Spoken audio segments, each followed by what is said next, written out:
بالفاتحة فافتح لنا باب السعادة والغنى، وبسورة البقرة اكفينا شر المكائد والضرر،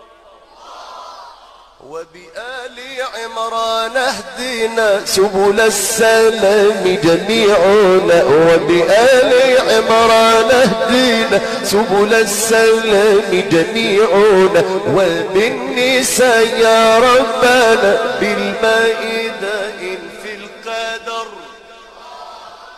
أنعم بأنعام لنا، عرف بأعراف الغنى، أسمعنا في أنفالنا بقبول توبتنا ساحر، وبسر يونس نجينا من كل ضيق واحمينا، وبحق هود تسقي